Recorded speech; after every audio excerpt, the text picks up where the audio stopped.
Bienvenue sur Exploration de monde imaginaire avec François Caillé-Nadon. Je fais une vidéo réponse. C'est très rare que je fais ça. À JDJDR. Salut Sébastien. Bon, ta question, c'était à quel moment, bon, on sentait qu'on avait eu l'ADN du maître de jeu. Je te suggère d'écouter en complément de cette vidéo-là la vidéo de réponse que j'avais faite à RPG A Week. À Alphonse Naza, Bruno. Fait que je te suggère d'écouter cette vidéo-là en complément. Euh, bon, ben, on réalise ça. Ben, moi, je vais parler pour moi, je l'ai réalisé très tôt, direct en commençant à jouer après seulement quelques parties. J'ai été absorbé. Moi, c'était en centre d'accueil, là. Bon, j'avais déjà expliqué, c'était quelqu'un qui nous avait initié. On n'avait pas les dés qu'il faut. Il avait modifié un peu pour qu'on puisse faire ça avec des D6. À la toute première édition, on n'a pas pu jouer beaucoup. Après ça, je suis tombé avec l'œil noir. Bon, ça aussi, j'ai des vidéos, je pense que tu les as vues, qui expliquent un peu comment je me suis initié au jeu de rôle. Ensuite, la deuxième édition, mais là, c'est ça, on était allé dans un festival de jeux de rôle, là. Il y avait toutes sortes de choses. Il y avait des wargames aussi, je me rappelle, il y avait quelque chose de gros avec Star Wars, là. Puis il y avait du Warhammer, mais je suis pas certain si c'était Warhammer. Cette valeur, parce que j'étais trop jeune, je me souviens pas. J'ai quelques flashs, mais je me souviens plus. Nous, on était au genre de troisième étage. C'était dans une vieille bâtisse, il fallait monter des marches. Au deuxième, il y avait le gros battle map que je me souviens. Puis à l'étage supérieur, là, c'était plus des pièces avec des parties de donjons ou de jeux de rôle. Je me rappelle qu'on avait joué. Le maître était hot, là, il était vraiment bon. Il nous avait tout mis dans l'ambiance, puis moi, je me perdais dans les idées. Je l'écoutais parler, là, puis il y avait beaucoup de descriptions, il y avait du suspense, il y avait de l'exploration. Il y avait. J'étais tellement absorbé là, que je me perdais dans mes idées. Et on n'a pas joué longtemps. On est reparti parce que j'étais déjà maître, mais un initié, si on veut.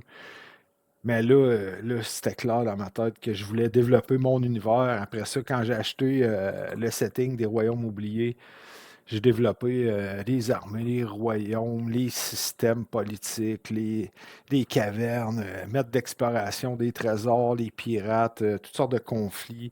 Puis je suis un gars qui m'intéresse à l'histoire. Fait que c'est ça. Quand que c'est bon, je me perds dans mes idées, dans ma tête. Puis j'écoute beaucoup de contenu. Mais je suis un gars up and down, là, quand je me lance dans quelque chose, je vais à fond, là, ça dure, je me plonge de façon très hors norme dans quelque chose, je suis absorbé totalement.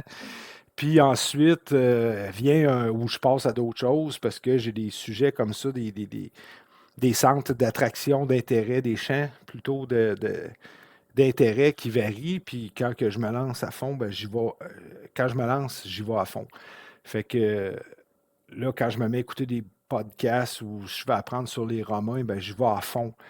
Sur les pirates, ben là, après ça, ça change. Je vais à fond sur les Premières Guerres mondiales, Deuxième Guerre mondiale, certains conflits. Là, je vais cliquer sur des liens. Je vais aller apprendre sur les Ottomans, tu sais, les Perses, les Vikings.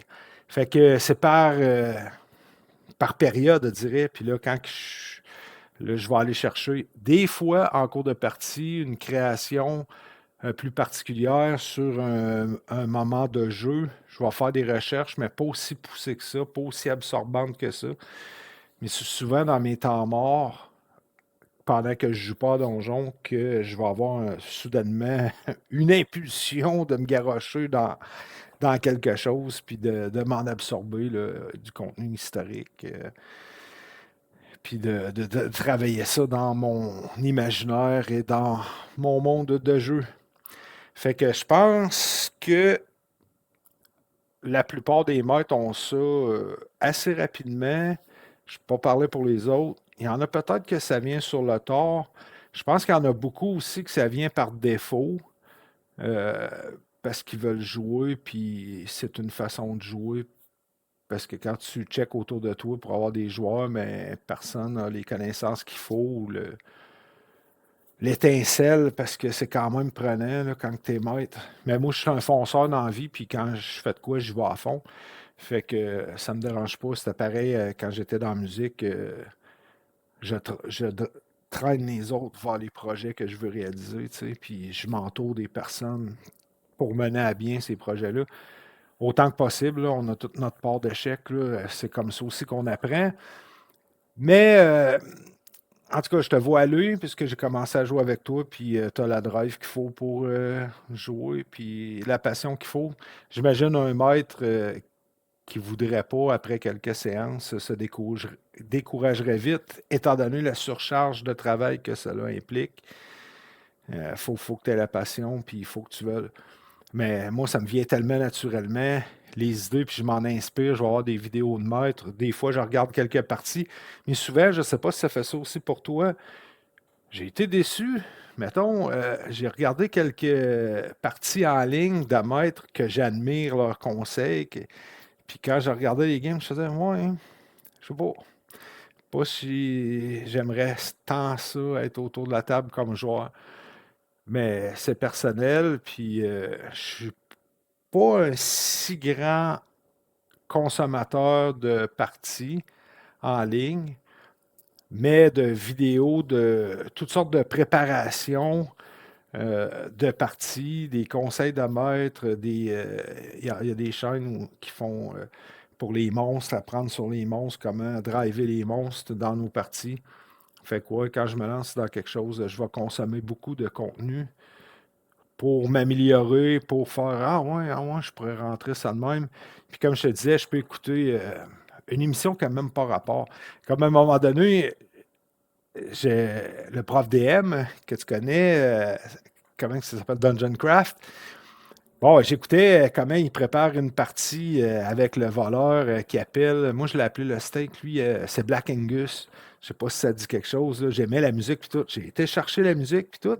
Puis, en préparant ma game pour me mettre dans l'ambiance, j'ai fait ouais, mais là, tu sais, ils vont te traquer. J'ai écouté Rambo 1, First Blood avec Sylvester Stallone, et ah ouais, j'ai été chercher la musique de ça, j'ai mis ça dans la partie, à un moment donné, les gars, ils ont catché, hey, c'est dans Rambo 1, ça. Fait que, tu sais, ouais, puis ça n'a pas rapport, là, des fois, je peux écouter quelque chose qui n'a même pas rapport, comme Rambo 1, puis transmettre ça en me disant, ouais, cette scène-là, pourrait être pas pire de jouer ça dans une partie de donjon. Fait que c'est ça, tout est immersif, là. Pour moi, des fois, ça n'a même pas rapport avec de la science-fiction. C'est complètement autre chose, mais il y a moyen de twister ça puis de rendre ça. Comme je t'en avais déjà parlé, je me suis inspiré de La Petite Maison dans la Prairie qui n'a aucun rapport avec du fictif puis de l'histoire médiévale, là. On n'est pas dans le même contexte d'époque. Mais je me suis influencé des personnages pour jouer mes personnages non-joueurs et du village en tant que tel pour les buildings, les bâtisses, le marchand, le nom du marchand, avoir des références. Puis je fais ça constamment. Même dans une autre partie, j'ai les frères Loiseau dans Tintin qui sont des contrebandiers. Fait que j'ai toutes sortes de choses comme ça que je vais aller piger à gauche, à droite, puis que je mets dans mon univers pour twister mes parties de donjon. Fait que c'est ça. L'ADN pour moi est venu très rapidement. Euh, alors j'espère que cette vidéo-là aura su te plaire. Salut!